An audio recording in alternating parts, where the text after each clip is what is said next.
राष्ट्रपति Putin Ukraine जंग के दौरान एक ऐसा ऐलान कर चुके हैं जो अमेरिका समेत पूरे यूरोप के लिए किसी खतरे के अलार्म से कम नहीं है। पुतिन के इस ऐलान को डिकोड करने वाले रक्षा विशेषज्ञों का कहना है कि वो न्यूक्लियर वॉर के लिए भी तैयार हैं।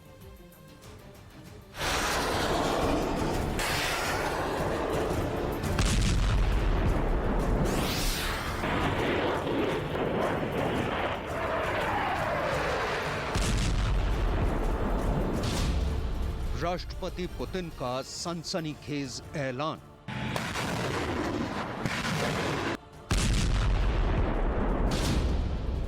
G7 सम्मेलन के ठीक पहले किया ऐलान।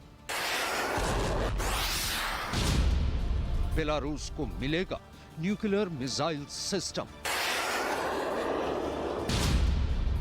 पुतिन का ऐलान यूरोप के लिए खतरे का अलार्म।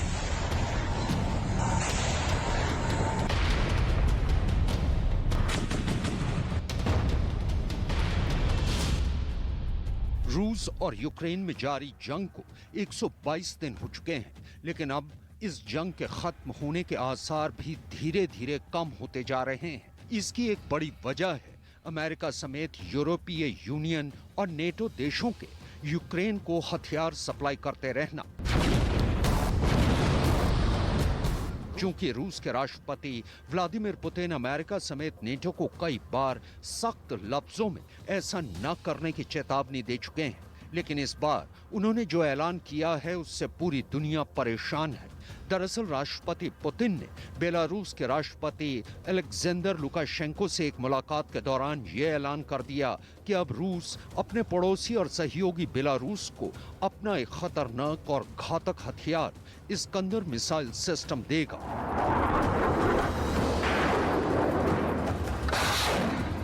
В ближайших нескольких месяцев передадим Беларуси ракетно-тактические комплексы «Искандер-М», которые, как известно, могут применять как баллистические, так же и крылатые ракеты, причем как в обычном, так и в ядерном. राष्ट्रपति पुतिन ने यह ऐलान 25 जून को सेंट पीटर्सबर्ग में उनकी और बेलारूस के राष्ट्रपति अलेक्जेंडर लुकाशेंको के बीच हुई एक मुलाकात के दौरान किया। राष्ट्रपति पुतिन के ऐलान के मुताबिक रूस आने वाले महीनों में बेलारूस को Iskander M tactical missile system देने वाला है। ये बैलिस्टिक और क्रूज दोनों तरह की मिसाइलें छोड़ सकता है। इसके जरिए कन्वेंशनल और परमाणु दोनों तरह के हथियार दागे जा सकते हैं।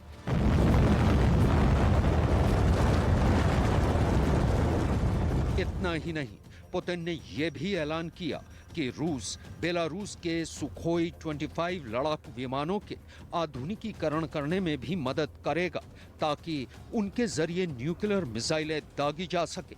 रूस ऐसा क्यों कर रहा है, इसका खुलासा खुद राष्ट्रपति पुतिन ने कर दिया।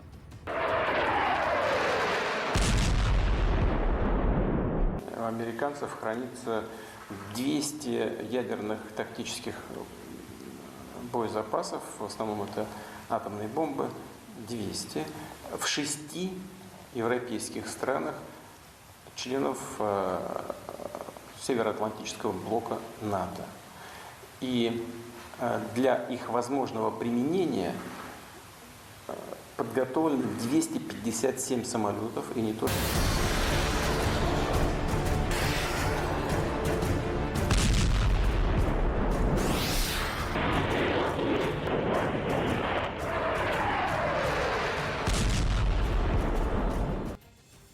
पुतिन ने नाटो के खिलाफ अपनी मोर्चाबंदी पूरी कर ली है और बेलारूस को अपने सबसे घातक हथियारों में से एक इस्कंदर एम मिसाइल सिस्टम देने का ऐलान कर दिया है। इसका मतलब साफ है, अब पुतिन ने युद्ध में पैनिक बटन दबा दिया है। रूस के राष्ट्रपति व्लादिमीर पुतिन का ये बयान भी चौंकाने वाला है, क्योंकि वो जानते हैं कि अमेरिका ने नेटो के 5 देशों में कहां-कहां और कितने परमाणु हथियार छिपा रखे हैं। रूसी मीडिया के मुताबिक अमेरिका ने यूरोप के 5 देशों मसलन Belgium, Germany, the Netherlands, Italy और तुर्की में अपने सैन्य ठिकानों पर परमाणु बम छिपा कर रखे हुए हैं।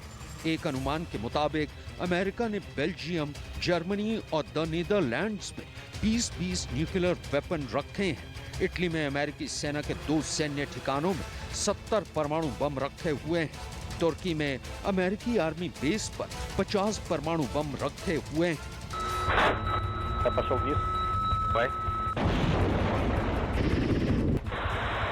तो राष्ट्रपति पुतिन के इस बयान और ऐलान का मतलब ये निकलता है कि पुतिन अमेरिका समेत नेटो से जंग की तैयारी कर चुके हैं और इसी के चलते उन्होंने G7 समूह की बैठक के ठीक एक दिन पहले बेलारूस को इस्कंदर M मिसाइल सिस्टम देने का ऐलान कर दिया। आइए अब आपको बताएं कि आखिर रूस का इस्कंदर M मिसाइल सिस्टम कितना घातक है और जंग के सूरत हाल में इसके जरिए कैसे दुश्मन सेना पर कहर बरसाया जा सकता है। इस्कंदर M एक मोबाइल गाइडेड मिसाइल सिस्टम है। इस्कंदर M R-500 मिसाइलों से लैस है। इन मिसाइलों की मारक क्षमता 500 किलोमीटर तक है। ये मिसाइलें मैक 7 की रफ्तार से उड़ान भर सकती हैं। R-500 मिसाइल में एंटी बैलिस्टिक मिसाइलों से बचने की क्षमता है। इस्कंदर M बैलिस्टिक और क्रूज दोनों तरह की मिसाइलें छोड़ सकता है। इस्कंदर M के जरिए कन्वेंशनल और परमाणु दोनों तरह के हथियार दागे जा सकते हैं। यूक्रेन जंग में रूसी सेना इस्कंदर मिसाइल सिस्टम के जरिए कहर बरसा रही है। बेलारूस में इस्कंदर M मिसाइल सिस्टम पूरे यूरोप के लिए एक खतरे की घंटी है, क्योंकि राष्ट्रपति पुतिन ने अपने इस ऐलान से एक साथ कई निशाने साधे हैं। कौन कौन से देश इस मिसाइल के जद में आएंगे, देखिए रिपोर्ट। आइए अब आपको ये भी समझाए देते हैं कि अगर बेलारूस में इस्कंदर M मिसाइल सिस्टम तैनात होता है तो यूरोप के कितने देश राष्ट्रपति पुतिन के निशाने पर आ जाएंगे। मसलन एस्टोनिया, लातविया, लिथुआनिया, पोलैंड और यूक्रेन तो वो देश हैं जिनके तमाम शहरों को इस्कंदर M मिसाइल सिस्टम के जरिए निशाना बनाया जा सकता है। जंग की सूरत में अगर इनसे लंबी दूरी की न्यूक्लियर मिसाइलें दागी गईं तो यूरोप के तमाम देश इस्कंदर मिसाइल सिस्टम की जद में आ जाएंगे।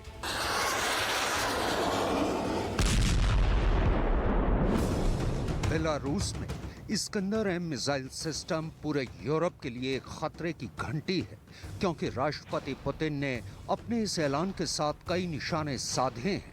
रक्षा विशेषज्ञों का मानना है कि रूस के राष्ट्रपति व्लादिमीर पुतिन बेलारूस में इस्कंदर मिसाइल सिस्टम की तैनाती के जरिए नेटो के खिलाफ अपनी मोर्चाबंदी की शुरुआत कर चुके हैं।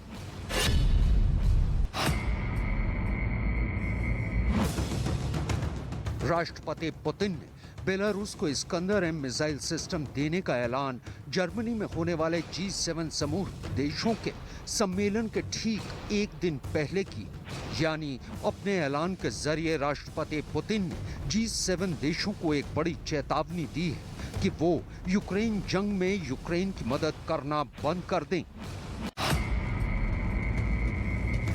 राष्ट्रपति पुतिन के इस ऐलान में नेटो समूह के देशों के लिए भी एक बड़ी चेतावनी छिपी है, क्योंकि 29 और 30 जून को नेटो का सम्मेलन होने वाला है और नेटो के कई देश यूक्रेन को लगातार हथियार सप्लाई कर रहे हैं। लिहाजा नेटो सम्मेलन के ठीक पहले पुतिन का ऐलान नेटो के लिए किसी खतरे के अलार्म से कम नहीं है। 24 जून को अमेरिका ने पुतिन की नाराजगी के बावजूद यूक्रेन को अपना हाइमार्स रॉकेट सिस्टम दे दिया। अब राष्ट्रपति पुतिन ने अमेरिका को उसी के अंदाज में जवाब देते हुए बेलारूस को इस्कंदर M मिसाइल सिस्टम देने का ऐलान कर दिया। यानी बेलारूस को इस्कंदर मिसाइल सिस्टम देने के पीछे पुतिन का असल मकसद अमेरिका को ये जता देना है कि वो उससे भी सीधी जंग के लिए तैयार है।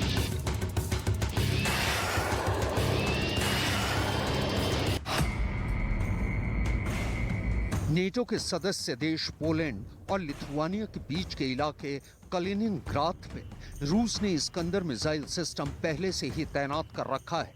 चूंकि कलिनिनग्राद रूस की सरहद से जुड़ा हुआ नहीं है, लिहाजा रूस कलिनिनग्राद तक जाने के लिए लिथुआनिया की जमीन का इस्तेमाल करता है।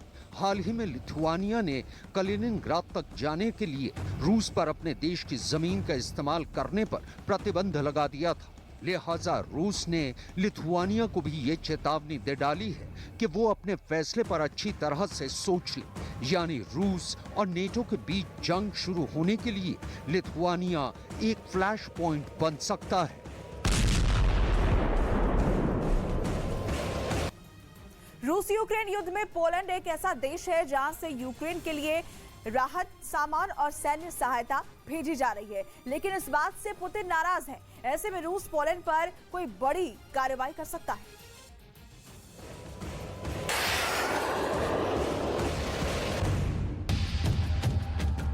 पोलैंड और रूस के रिश्ते तो वैसे ही लंबे वक्त से खराब चल रहे हैं और यूक्रेन जंग के दौरान जिस तरह पोलैंड पहले दिन से ही यूक्रेन की मदद कर रहा है, उससे राष्ट्रपति पुतिन पोलैंड से काफी खफा हैं।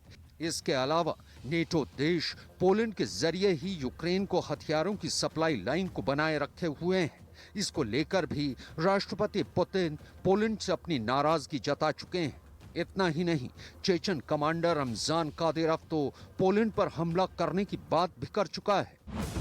इसके अलावा बेलारूस के राष्ट्रपति अलेक्जेंडर लुकाशेंको भी यूक्रेन जंग पर पोलैंड और लिथुआनिया के रुख को लेकर चिंता जता चुके हैं। उनका कहना है कि पोलैंड और लिथुआनिया के आक्रामक रवैये को देखते हुए लगता है कि वो दोनों जंग करने पर आमादा हैं। Политику, которую проводят наши соседи.